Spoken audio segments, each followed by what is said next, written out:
Hello प्यारे बच्चों, कैसे हैं आप सब। उम्मीद करता हूँ बहुत अच्छे से होंगे। मैं आपका अकरम सर लेकर आया हूँ आपके लिए लेसन नंबर 2 का पार्ट 2। यहाँ पर हम पूरे वीडियो को क्या करने वाले हैं, कंप्लीट करने वाले हैं, ताकि आपका जो लेसन है वो पूरा का पूरा क्या हो सके, कंप्लीट हो सके। और जो बच्चे हमारे साथ क्या कर रहे हैं, नए जुड़ रहे हैं, वो क्या करें, चैनल को सब्सक्राइब करें, बेल आइकन को प्रेस करें, ताकि आपको इसका नोटिफिकेशन मिलता रहे। हमारे इंस्टाग्राम अकाउंट को और फेसबुक अकाउंट को भी क्या कर लें, फॉलो कर लें, ताकि इससे रिलेटेड कोई भी अपडेट आपको बहुत इजीली मिले। तो बिना टाइम वेस्ट किए हम क्या करते हैं, हमारे लेसन की तरफ में चलते हैं और हमारा पार्ट 2 स्टार्ट करते हैं। इसके बाद है जदीद दौरी जदवल की तवील सूरत। ठीक है, इसमें हमें बताया गया है कि जितने भी मालूम शुदा अनासिर है उनको क्या किया गया था, जमात बंदी किया गया था, इस तरह से कि उन्हें उनके जोहरी अदद के बिना पर सऊदी तरतीब में क्या किया गया था, रखा गया था। उसके साथ साथ इससे ये भी चीज क्या हुई, बताई जा सकी कि आने वाले टाइम में जो अनासिर मालूम होंगे, जब जोहरी अदद मालूम चल गया तो जोहरी अदद मालूम होने के बिना पर क्या आने वाले टाइम में जो अनासिर मालूम हो सकते हैं उनकी भी क्या की गई थी, जगह की पेशेंगोई सही तौर पर कर दी गई थी। उसके साथ साथ जोहरी अदद को यहाँ पर जेड से क्या किया जाता था, डिनोट किया जाता था। और इस बिना पर ही क्या किया गया है, जो हमारी जदवल था, दौरी जदवल था, उसमें जो खामियां हुई थी उसको पूरी तरह से खत्म करने की कोशिश की गई थी। लेकिन अलबत्ता यहाँ पर एक प्रॉब्लम ये थी कि जो हाइड्रोजन का मकाम है, हाइड्रोजन का मकाम अभी भी क्या है, शक व शुबा में है कि हाइड्रोजन जो है वो ग्रुप 1 में रहेगा या ग्रुप 17 में रहेगा। तो ये है हमारा मॉडर्न पीरियोडिक टेबल, जदीद दौरी जदवल। यहाँ पर आपको 1 से लेके 18 तक की गिनती दिखाई दे रही होगी। तो ये जो 1 से लेके 18 तक की गिनती है, ये कुछ और नहीं बल्कि ये सीधी सीधी लाइन जो है वो क्या कहलाती है, ग्रुप्स कहलाती है। ठीक है, ये जो है ये 1 ग्रुप, 2 ग्रुप, 3 ग्रुप, 4 ग्रुप, 5 से 18 ग्रुप तक के। और यहाँ पर आपको 1 2 3 4 5 6 और 7 एक आड़ी लाइन दिख रही होगी, है ना। तो ये जो लाइन रहती है उसे हम कहते हैं पीरियड। इंग्लिश में कहते हैं पीरियड और उर्दू में कहते हैं दौर। क्या कहते हैं, दौर। ठीक है, इसको कहते हैं दौर। और जो खड़ी लाइन है उसे हम क्या कहते हैं, ग्रुप कहते हैं। इसे क्या किया गया है, इसे 4 ब्लॉक्स में डिवाइड किया गया है। जो पहला और दूसरा ग्रुप है, पहले और दूसरे ग्रुप को कहते हैं हम एस ब्लॉक। 13 से लेकर जो 18 तक के है, 13 से लेकर 18 तक के, मतलब ये वाला जो ग्रुप है ये हमारा कहलाता है पी ब्लॉक। क्या कहलाता है ये, पी ब्लॉक। ठीक है, क्या कहलाता है, पी ब्लॉक। और यहाँ पर 3 से लेकर 12 तक के जो है ये कहलाता है डी ब्लॉक। क्या कहलाता है ये, डी ब्लॉक। और इसे हम कहते हैं ट्रांजिशन एलिमेंट या ट्रांजिशन मेटल भी कहते हैं। ट्रांजिशन मेटल की खासियत ये होती है कि इनकी जो नुक्ते उबाल और नुक्ते जोश होता है वो बहुत ज्यादा हाई होता है। बहुत जल्दी ये क्या करते हैं, किसी और के साथ में कंपाउंड बनाते हैं और वो कंपाउंड बहुत टफ होते हैं, हैवियर होते हैं। और बहुत सारी रिएक्शन में ये एज अ कैटलिस्ट, तमासी आमिल के तौर पर क्या करते हैं, काम करते हैं। तमासी आमिल जो होता है वो हम उसे कहते हैं जो किसी भी रिएक्शन को क्या कर दे, फास्ट कर दे, जल्दी कर दे, उसे हम तमासी आमिल कहते हैं, कैटलिस्ट कहते हैं। तो यहाँ पर हमें इस 4 ब्लॉक के बारे में बताया गया है। ठीक है, यहां तक आपको समझ में आ रहा है। इसमें एक लास्ट ब्लॉक होता है जिसका नाम है एफ ब्लॉक। ये 2 एलिमेंट की क्या होती है, सीरीज होती है, जिसको हम क्या कहते हैं, लेंथेनाइड और एक्टानाइड। क्या कहते हैं, लेंथेनाइड और एक्टानाइड। इनकी पूरी ये क्या है, सीरीज है। ठीक है, जिसे हम क्या कहते हैं, एफ ब्लॉक एलिमेंट। क्या कहते हैं इसे हम, एफ ब्लॉक एलिमेंट। ठीक है, तो ये वाला जो हुआ पी ब्लॉक, बीच वाला जो है डी ब्लॉक, और जो साइड वाला है वो एस ब्लॉक, और जो नीचे वाला है वो क्या हुआ, एफ ब्लॉक एलिमेंट। अब यहाँ पर जो पीरियोडिक टेबल में एलिमेंट है, ये एलिमेंट कुछ खासियत रखते हैं। वो एलिमेंट किस तरह के, तो एलिमेंट को 3 तरह की क्या किया गया है, चीजों में दर्जाबंदी की गई होती है। एक होता है धात, एक होता है अधात, और एक होता है धातनुमा। ये सारे धात, ये सारे अधात, और ये क्या है, धातनुमा। और नीचे जो हमारे पास में एफ ब्लॉक है, लेंथेनाइड और एक्टानाइड, ये भी क्या होते हैं, धात होते हैं, लेकिन ये रेडियो एक्टिव होते हैं। इनका लाइफ पीरियड बहुत कम होता है। इसके साथ साथ जो हमारा पहला ग्रुप है, पहले ग्रुप को हम बोलते हैं अल्कली धात। क्या कहते हैं, अल्कली धात। ठीक है, और जो दूसरा ग्रुप है उसे हम क्या कहते हैं, अल्कली धात जमीनी। ठीक है, या अल्कली अर्थ मेटल कहते हैं। इसको अल्कली मेटल कहते हैं और इसको अल्कली अर्थ मेटल कहते हैं। अगर हम इसकी वैलेंसी देखते हैं, गिरफ्त देखें, गिरफ्त मतलब क्या होता है, सबसे पहले गिरफ्त, ये वर्ड समझ लो। गिरफ्त मतलब क्या होता है? पकड़। ठीक है, दैट मीन्स जितने भी एलिमेंट है वो कितने और एलिमेंट के साथ में अपना बॉन्ड बना सकते हैं, उसे हम कहते हैं गिरफ्त, वैलेंसी कहते हैं। जैसे अगर हम देखें तो जो हमारा पहला ग्रुप है, फर्स्ट ग्रुप वाला एलिमेंट है, उसकी जो गिरफ्त है वो हमेशा क्या रहेगी? एक रहेगी। क्या रहेगी? एक रहेगी। कितनी? एक। और जो ग्रुप टू है उसकी वैलेंसी हमेशा क्या रहेगी? टू रहेगी।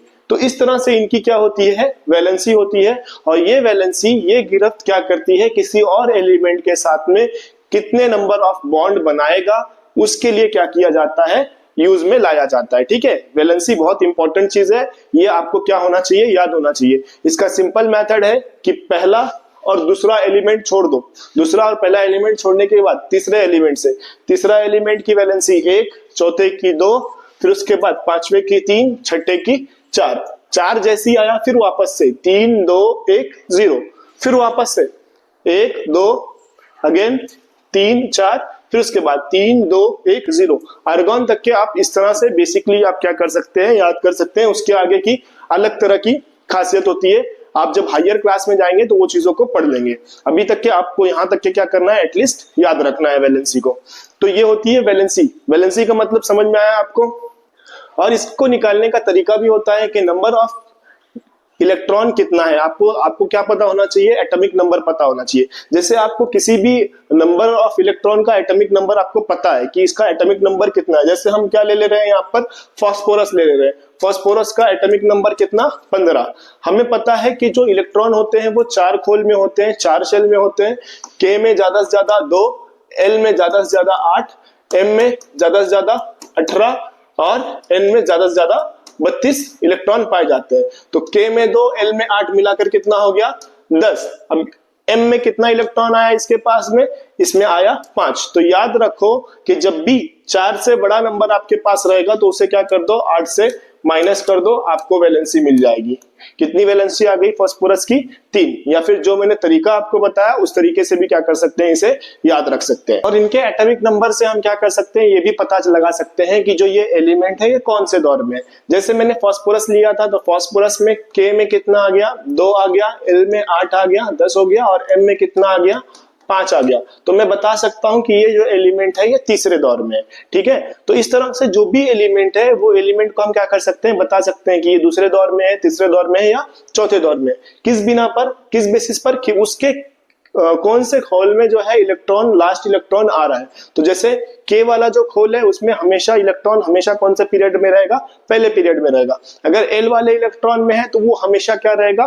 दूसरे पीरियड में रहेगा। एम वाले खोल में अगर इलेक्ट्रॉन है तो वो हमेशा कहाँ रहेगा? तीसरे में रहेगा। इसी तरह एन वाले खोल में अगर कोई इलेक्ट्रॉन है तो वो हमेशा कहाँ पे रहेगा? चौथे पीरियड में रहेगा। समझ में आ रहा है? इसमें इसमें इसमें इसमें या इसमें। तो इस तरह से क्या होता है वो आगे भी बढ़ता है। जो आप नेक्स्ट जब क्लासेस में जाओगे 11th 12th में डिटेल में केमिस्ट्री पढ़ोगे तो आपको उसके बारे में समझ में आएगा। क्वांटम एनर्जी वगैरह रहता है, उसके बेसिस पे क्या होता है कि इनकी एनर्जी चेंज होती है और ये दूसरे वाले खोल में आगे जाते जाते हैं। वो आप पढ़ेंगे आगे की क्लास में। अभी तक के यहाँ के लिए समझ लीजिए कि जितने नंबर ऑफ इलेक्ट्रॉन है वो जिस खोल में है उस खोल की बिना पर वो क्या रहेंगे? उस दौर में रहेंगे। अगर के में है तो पहले दौर में, एल में है तो दूसरे दौर में, और एम है तो तीसरे दौर में, और एन है तो चौथे दौर में। इसके बाद है जौहरी जसामत। जौहर किसे कहते हैं? किसी भी पार्टिकल के बारीक तरीन जर्रात को जौहर कहते हैं। ठीक है, किसी भी शय के बारीक तरीन जर्रात को हम क्या कहते हैं? जौहर कहते हैं। जौहर इतनी छोटी इकाई होती है जिसकी मेजर करने के लिए हम पिकोमीटर, पीएम का क्या करते हैं? इस्तेमाल करते हैं, जिसकी पावर होती है 10⁻⁻12 मीटर। ठीक है, हम हमारे ये नॉर्मल आइज से क्या होगा? हमें बिल्कुल भी दिखाई नहीं देगा। इसके साथ साथ आपने पीरियोडिक टेबल में देखा होगा कि हम जैसे जैसे लेफ्ट से राइट की तरफ में जाते हैं, बाएं से दाएं की तरफ जाते हैं, वैसे वैसे रेडियस जो होता है वो कम होते जाता है। जौहरी निष्पुत्र बत्तरिक कम होते जाता है। ऐसा क्यों होता है? ऐसा इसलिए होता है क्योंकि नंबर ऑफ इलेक्ट्रॉन्स क्या होते जाते हैं? बढ़ते जाते हैं। यहाँ पर आपको देखने को मिलेगा कि हम जैसे जैसे बाएं से दाएं जानिब जा रहे हैं वैसे वैसे एक एक इलेक्ट्रॉन क्या होते जा रहा है? बढ़ता जा रहा है। जब एक एक इलेक्ट्रॉन बढ़ते जा रहा है तो जो इसका न्यूक्लियस होता है, न्यूक्लियस के ऊपर क्या होगा? जो पॉजिटिवली चार्जेस होंगे उनका क्या हो जाएगा? इजाफा बढ़ता जाएगा। ये हमारा न्यूक्लियस है सपोज, और यहाँ पर क्या हो रहा है, एक एक इलेक्ट्रॉन का इजाफा बढ़ते जा रहा है, एक एक इलेक्ट्रॉन बढ़ते जा रहा है। जब एक एक इलेक्ट्रॉन क्या होगा, बढ़ता जाएगा, तो इसके ऊपर जो कुव्वत होगी, जो फोर्स होगी, वो क्या हो जाएगा, बढ़ जाएगा। फोर्स बढ़ने की वजह से इनमें आपस में खिंचाव होगा, जिसकी वजह से ये इलेक्ट्रॉन क्या हो जाते हैं, क्लोज हो जाते हैं, जिसकी वजह से कहा जाता है कि बाएं से जब हम दाएं जानिब जाते हैं तो जोहरी निष्कुत्र क्या होते जाता है, कम होता जाता है। एटॉमिक नंबर बढ़ रहा है, जोहरी अदद नंबर बढ़ रहा है, लेकिन निष्कुत्र क्या हो रहा है, कम हो रहा है। क्यों कम हो रहा है? क्योंकि एक एक करके इलेक्ट्रॉन की तादाद क्या हो रही है, बढ़ रही है, और एक एक करके इलेक्ट्रॉन की तादाद जैसे जैसे बढ़ती जा रही है, वैसे वैसे न्यूक्लियस के ऊपर, जो इसका सेंटर है, उसके ऊपर कुव्वत क्या हो रही है, ज्यादा लग रही है, फोर्स ज्यादा लग रहा है। इसकी वजह से इसका जो निष्कुत्र है वो बतदरीक क्या होते जाता है, कम होते जाता है। यहाँ पर हमें क्वेश्चन दिया है, 2 मार्क्स के लिए क्वेश्चन आपको आ सकता है। यहाँ पर आपको ग्रुप 1 के एलिमेंट के बारे में बताया गया है। तो जदीद दौरी जदवल में देखकर अनासिर के ग्रुप के बारे में बताइए। तो ये कौन से ग्रुप का है, पहले ग्रुप का है ना, sodium, potassium, rubidium, caesium, lithium वगैरह है ना। दूसरा क्या बोला है, मज़कूरा बला अनासिर को जोहरी निष्कुत्र के सऊदी तरतीब में रखिए। तो हमें अगर सऊदी तरतीब में रखना है तो सबसे पहले लिथियम, फिर सोडियम, फिर पोटेशियम, फिर रुबिडियम, फिर सीजियम। इस तरह से हमें क्या करना पड़ेगा, इसको सऊदी तरतीब में रखना पड़ेगा। जैसे कि यहाँ पे बोला गया है, पहला लिथियम रहेगा, दूसरा हमारा जो रहेगा वो क्या रहेगा, दूसरा हमारा सोडियम रहेगा, तीसरा हमारा पोटेशियम रहेगा, चौथा हमारा रुबिडियम रहेगा, और पांचवा जो रहेगा वो सीजियम रहेगा। इस तरह से इसकी क्या रहेगी, छोटे नंबर से बड़े नंबर, सऊदी तरतीब में इसको हमने क्या किया, अरेंज किया। क्या ये तरतीब दौरी जदवल के ग्रुप 1 की तरतीब से मेल खाती है? यस, ये कहीं ना कहीं उसके जैसा क्या है, सेम है। फिर उसके बाद चौथा, ऊपर दिए हुए अनासिर में सबसे बड़ा और सबसे छोटा जौहर वाला अनासिर कौन से है? सबसे बड़ा जो है वो सीजियम है, और जो सबसे छोटा है वो लिथियम है। फिर एक ही ग्रुप में ऊपर से नीचे जाते हुए जोहरी निष्कुत्र की तब्दीली में कैसा रुझान आता है? तो जैसे जैसे हम क्या होंगे, ऊपर से नीचे की तरफ लाएंगे। हमने देखा था कि बाएं से दाएं जानिब जा रहे थे तो निष्कुत्र क्या हो रहा था, कम हो रहा था। लेकिन जैसे ही मैं यहाँ पर क्या ले रहा हूँ, सोडियम ले रहा हूँ, तो सोडियम का एटॉमिक नंबर कितना है, 11, जोहरी अदद कितना है, 11। तो इसमें के में कितना, 2, एल में कितना, 8, और एम में कितना, 1। तो इसके लिए 3 शेल चाहिए, ठीक है। कितने खोल चाहिए इसके लिए, 3। लेकिन जैसे ही मैं क्या लिया, मैंने ले लिया पोटेशियम। पोटेशियम का एटॉमिक नंबर कितना है, पोटेशियम का एटॉमिक नंबर है 19। तो यहाँ पर के में 2, एल में 8, एम में 8, और एन में क्या आया, 1 इलेक्ट्रॉन आया। तो इसका जो इलेक्ट्रॉनिक कॉन्फ़िगरेशन है वो क्या हो गया, बढ़ गया। इसमें एक खोल क्या हो रहा है, बढ़ रहा है। जैसे ही खोल बढ़ेगा तो उसका जो न्यूक्लियस से डिस्टेंस होगा, अभी तक की डिस्टेंस इतना है, लेकिन जैसे ही एक खोल और बढ़ जाएगा तो डिस्टेंस क्या हो जाएगा, उसका बढ़ जाएगा। और डिस्टेंस बढ़ा तो जाहिर सी बात है रेडियस बढ़ जाएगा, निष्कुत्र जो होगा वो बढ़ जाएगा। निष्कुत्र पता है ना आपको क्या होता है, किसी भी सर्कल में जो आपका सेंटर है, उस सेंटर से सर्कल तक का जो डिस्टेंस होता है वो निष्कुत्र कहलाता है। अब अगर हम पहले वाले कंडीशन में देखें सोडियम के लिए, तो यहां से लेकर यहां तक का जो डिस्टेंस है वो कम है, लेकिन जैसे ही क्या हो रहा है, पोटेशियम में जा रहा है, तो यहां से लेकर यहां तक का डिस्टेंस क्या हो जा रहा है, बढ़ जा रहा है। तो जाहिर सी बात है कि निष्कुत्र भी क्या हो जाएगा, बढ़ जाएगा। ठीक है बेटा, आप लोगों के लिए बेटा बहुत मेहनत की जा रही है, तो आप लोग भी क्या करें, इसी तरह से हमारा सपोर्ट करें, वीडियो पे कमेंट्स करें, लाइक करें, शेयर करें, और अपने दोस्तों के साथ डेफिनेटली इसको क्या करें, शेयर करें, ताकि उससे इनका भी क्या हो सके, बेनिफिट हो सके। साथ में हमने अदर जो आपके सब्जेक्ट है उसको भी क्या किया है, अपलोड करके रखा है, तो आप उसे भी क्या कर सकते हैं, देख सकते हैं, जिसकी लिंक डिस्क्रिप्शन में अवेलेबल है, वहां से आप क्या कर सकते हैं, जाकर देख सकते हैं। ठीक है, आगे बढ़ते हैं। इसके बाद है बेटा धाती और अधाती खुसूसियत। इसको मैं वापस आपको पीरियोडिक टेबल के बेसिस पे बताता हूँ। ये आ गया हमारा पीरियोडिक टेबल। इसमें मैंने आपको पहले ही बताया कि धात, अधात और धातुनुमा क्या होता है। तो अब इसकी खासियत ये भी है कि जो धात होते हैं वो मैंने बताया था ना आपको, सॉलिड, लिक्विड, गैस, तो उससे ठोस, माय और गैस बोलते हैं उर्दू में। तो जो मेटल होते हैं वो हमेशा क्या होते हैं, ठोस हालत में होते हैं। इनके जो जर्रात होते हैं हमेशा क्या होते हैं, करीब करीब में होते हैं। क्या होते हैं, करीब करीब में होते हैं, जिसकी वजह से इनका एक स्पेसिफिक क्या होता है, एक स्पेसिफिक रूप होता है, स्ट्रक्चर होता है। इनका मेल्टिंग पॉइंट, बॉइलिंग पॉइंट, नुक्ता उबाल और नुक्ता जोश क्या होता है, बहुत ज्यादा हाई होता है। और दूसरा जो मेटल होते हैं, जो धात होते हैं, वो सूरज की रोशनी में क्या करते हैं, चमकते हैं। ठीक है, वो क्या होते हैं, चमकदार होते हैं। और उसके साथ साथ ये good conductor of heat and electricity होते हैं। मतलब जो हमारा अच्छे मोसिल होते हैं, जिसमें से क्या हो सकता है कि करंट और हीट क्या हो सकती है, पास हो सकती है। अब आपने एक एक्सपेरिमेंट किया होगा घर पे कि आप क्या कर रहे हैं, अम्मी ने खाना बनाया, खाना बना रहे, अम्मी ने क्या बोला कि वो जाके क्या करो, उसके अंदर चम्मच से कुछ तो भी डाल दो, या उसको चम्मच से क्या करो, मिक्सअप कर दो। ठीक है, तो आप क्या किए, बिना उसको देखे चम्मच को क्या किया, टच किया, जो कढ़ाई के अंदर था या फिर जो बर्तन के अंदर था, तो हमने जैसे उसको टच किया तो हमें क्या लगता है, झटका लगता है ना। तो उसी तरह से क्या होता है कि जो हीट होती है वो हीट एक प्लेस से दूसरे प्लेस पर बहुत आसानी से क्या होती है, ट्रांसफर होती है। तो जितने भी मेटल होते हैं उनके अंदर ये खासियत पाई जाती है। इसके साथ साथ इनके अंदर से इलेक्ट्रिसिटी क्या होती है, बहुत आसानी से पास हो जाती है। अब जब कहीं पर क्या होता है, इलेक्ट्रिक काम किया जाता है, तो हम क्या करते हैं, एल्यूमिनियम के, कॉपर के जो वायर होते हैं वो यूज करते हैं, या फिर हमें करंट अगर लगता है तो उससे बचने के लिए हम क्या करते हैं, लकड़ी का इस्तेमाल करते हैं। तो लकड़ी क्या है, मेटल है क्या, नहीं, लेकिन जो कॉपर वायर है वो क्या है, एक तरह का मेटल है जिसमें से क्या हो सकती है, इलेक्ट्रिसिटी और हीट पास हो सकती है। लेकिन लकड़ी में से पास हो सकती है क्या, नहीं। तो मेटल की खासियत ये है। नॉन मेटल की जो खासियत है इसके पूरा क्या है, अलग है, ठीक है। और मेटलॉइड जो होते हैं वो धात और अधात दोनों की खासियत को क्या करते हैं, रखते हैं। इसके अलावा इसमें कि जितने भी मेटल होते हैं वो बनाते हैं कैटायन, ठीक है, क्या बनाते हैं, कैटायन। और जितने भी नॉन मेटल्स होते हैं ये बनाते हैं एनायन, क्या बनाते हैं, ये एनायंस। कैटायन मतलब पॉजिटिवली चार्ज एलिमेंट। जैसे हमारे पास सोडियम है तो सोडियम क्या करेगा, पॉजिटिवली चार्ज बनाएगा। यहाँ पर क्या है, क्लोरीन है, फ्लोरीन है, क्लोरीन क्या करेगा, निगेटिवली चार्ज बनाएगा। दैट मीन्स जो इलेक्ट्रॉन क्या करता है, लॉस करता है। जैसे इसका इलेक्ट्रॉनिक कॉन्फ़िगरेशन क्या है, K equals to 2, L equals to 8, M equals to 1।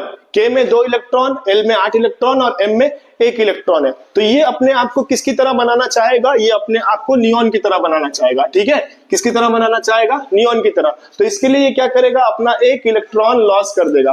क्या करेगा, अपना 1 इलेक्ट्रॉन लॉस करेगा। जब 1 इलेक्ट्रॉन ये लॉस करेगा तो इसके ऊपर क्या आता है, पॉजिटिवली चार्ज, जिसको हम क्या कहते हैं, कैटायन कहते हैं। और यहाँ पर जो हमारे पास क्लोरीन है, क्लोरीन का अगर हम देखें तो इलेक्ट्रॉनिक कॉन्फ़िगरेशन K में 2, L में 8 और M में 7 है।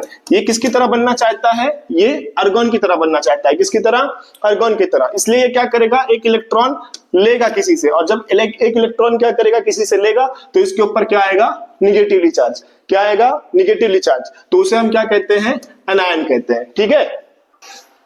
और हमेशा आपको ये याद रखना है कि यहाँ पर जितने भी एलिमेंट है, सारे के सारे एलिमेंट अपने आप को किसकी तरह बनाना चाहते हैं, इस नोबल गैस की तरह बनाना चाहते हैं, ग्रुप 18 की तरह अपने आप को बनाना चाहते हैं। क्यों, क्योंकि ये सारे के सारे क्या है, स्टेबल है। जैसे अगर हम देखें, नियॉन देखें तो नियॉन के पास में जो इलेक्ट्रॉन है K equals to 2, L equals to 8, इसका पूरा लास्ट सेल क्या है, कंप्लीट है। इसको किसी और के साथ में क्या करने की जरूरत है, एटम शेयर करने की जरूरत है क्या, नहीं। ये अपने आप में क्या है, स्टेबल है। तो जो भी स्टेबल होता है तो सारे के सारे इलेक्ट्रॉन किसकी तरह बनने के चाहते हैं, ग्रुप 18 की तरह, क्योंकि वो क्या है, स्टेबल है। समझ में आ रहा है, क्यों बनना चाहते हैं इसकी तरह, बिकॉज इट इज स्टेबल। ये एक स्टेबल ग्रुप है जिसकी वजह से सारे के सारे एलिमेंट इसकी तरह बनना चाहते हैं। इसके साथ साथ हमने देखा कि लेफ्ट टू राइट हम जैसे जैसे जाएंगे तो रेडियस क्या होगा, कम होगा। मैंने आपको बताया इससे पहले वाले टॉपिक पे। तो इस तरफ वाला जो होता है बेटा, ये होता है कैटायन। ये हमेशा क्या करते हैं, अपने आप के इलेक्ट्रॉन को लॉस करते हैं। जैसे मैं यहाँ पर देख लूंगा सोडियम, ठीक है, सोडियम की वैल्यू क्या है, electronic configuration K equals to 2, L equals to 8 और M इक्वल्स टू 1। तो ये क्या करेगा, हमेशा 1 इलेक्ट्रॉन लॉस करेगा। जब भी कोई भी एलिमेंट क्या करता है, अपना इलेक्ट्रॉन लॉस करता है, तो वो बनाता है कैटायन। क्या बनाता है, कैटायन, ठीक है। सोडियम क्या बनाएगा, कैटायन। इसी तरह से क्लोरीन का मैंने आपको बताया K equals to 2, L equals to 8 और M इक्वल्स टू 7। इसको क्या चाहिए, 1 इलेक्ट्रॉन चाहिए। तो ये क्या करेगा, 1 इलेक्ट्रॉन किसी से लेगा। जब कोई भी क्या करता है, 1 इलेक्ट्रॉन लेता है तो वो लगाता है निगेटिवली चार्ज। क्या लगाता है, निगेटिवली चार्ज, जिसको हम क्या कहते हैं, एनायन कहते हैं, ठीक है। क्या कहते हैं, एनायन। और इसको क्या कहते हैं, कैटायन, ठीक है। ये याद रहेगा, कैटायन और एनायन, जो भी पॉजिटिवली चार्ज होता है उसको कैटायन और जो निगेटिवली चार्ज होता है उसे एनायन। कैटायन क्या करेगा, इलेक्ट्रॉन लॉस करने की वजह से बनाएगा, और एनायन क्या करेगा, इलेक्ट्रॉन गेन करने की वजह से। जब कोई इलेक्ट्रॉन लेगा तो एनायन, और जब कोई इलेक्ट्रॉन क्या करेगा, देगा, तो कैटायन कहलाएगा, ठीक है। यहां तक समझ में आ रहा है आपको। तो मंफी बरकीदगी जो रहेगी वो बाएं तरफ में क्या होगी, ज्यादा होगी, और दाएं तरफ क्या होगी, कम होगी। और जो हमारा निष्पुत्र होगा वो भी क्या होगा, बाएं जानिब से दाएं जानिब क्या होता जाएगा, कम होता जाएगा। ऊपर से नीचे की तरफ में क्या होता जाएगा, बढ़ता जाएगा। अगर निगेटिविटी, मंफी बरकीदगी इस तरफ में ज्यादा है तो मुस्बित बरकीदगी क्या होगी, इस तरफ ज्यादा होगी। और इस तरफ मुस्बित बरकीदगी क्या होगी, कम होगी। इस तरफ निगेटिविटी क्या होगी, कम होगी। तो इस चीज को याद रखना है। ये 2 मार्क्स के लिए आपको पूछा जा सकता है क्वेश्चन में, ठीक है। इंपॉर्टेंट टॉपिक है ये भी।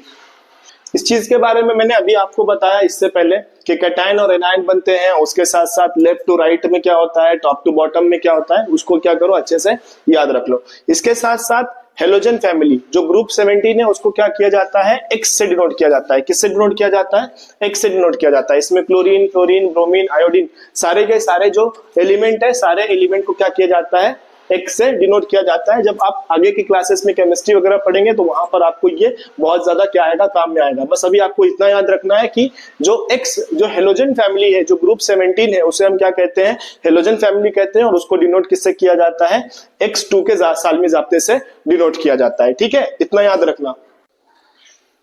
आई होप आपको ये लेसन समझ में आ गया होगा। अगर इसमें कुछ भी डाउट है तो आप क्या कर सकते हैं, कमेंट कर सकते हैं। उसके लिए मैं क्या करूंगा, वीडियो वगैरह अपलोड करने की कोशिश करूंगा। साथ में ही हम लोग इसके बाद वाला जो लेसन है, लेसन नंबर 3 जो केमिकल इक्वेशन है ना, कीमियाई मसावत है, इसे मैं बहुत इजी वे में और प्रैक्टिकल के साथ पढ़ाने की कोशिश करूंगा। तो हमारे साथ में आप बने रहिए। जो बच्चे हमारे साथ नए जुड़ रहे हैं वो चैनल को सब्सक्राइब कर लें, बेल आइकन को प्रेस कर लें, साथ में हमारा इंस्टा और फेसबुक का अकाउंट को भी क्या करें, फॉलो कर लें, ताकि आपको सारी की सारी नोटिफिकेशन बहुत इजीली मिल सके। उसके साथ साथ टेलीग्राम पे भी हमारा अकाउंट है, चैनल है, जहां पर हम क्या करते हैं, नोट्स वगैरह को अपलोड करते रहते हैं। तो आप उसे भी क्या कर सकते हैं, फॉलो कर सकते हैं। और इसके साथ साथ आप आपका प्यार जो है कमेंट सेक्शन में जरूर दीजिए। आपको ये वीडियो कैसा लगा जरूर बताइए और आपके फ्रेंड्स के साथ में इसे शेयर करिए। ठीक है बेटा, मिलते हैं नेक्स्ट लेसन में, तब तक के लिए tata bye bye. I hope आपको ये लेसन समझ में आ गया होगा। अगर इसमें कुछ भी डाउट है तो आप क्या कर सकते हैं, कमेंट कर सकते हैं। उसके लिए मैं क्या करूंगा, वीडियो वगैरह अपलोड करने की कोशिश करूंगा। साथ में ही हम लोग इसके बाद वाला जो लेसन है, लेसन नंबर 3 जो केमिकल इक्वेशन है ना, कीमियाई मसावत है, इसे मैं बहुत इजी वे में और प्रैक्टिकल के साथ पढ़ाने की कोशिश करूंगा। तो हमारे साथ में आप बने रहिए। जो बच्चे हमारे साथ नए जुड़ रहे हैं वो चैनल को सब्सक्राइब कर लें, बेल आइकन को प्रेस कर लें, साथ में हमारा इंस्टा और फेसबुक का अकाउंट को भी क्या करें, फॉलो कर लें, ताकि आपको सारी की सारी नोटिफिकेशन बहुत इजीली मिल सके। उसके साथ साथ टेलीग्राम पे भी हमारा अकाउंट है, चैनल है, जहां पर हम क्या करते हैं, नोट्स वगैरह को अपलोड करते रहते हैं। तो आप उसे भी क्या कर सकते हैं, फॉलो कर सकते हैं। और इसके साथ साथ आप आपका प्यार जो है कमेंट सेक्शन में जरूर दीजिए। आपको ये वीडियो कैसा लगा जरूर बताइए और आपके फ्रेंड्स के साथ में इसे शेयर करिए। ठीक है बेटा, मिलते हैं नेक्स्ट लेसन में, तब तक के लिए टाटा बाय बाय।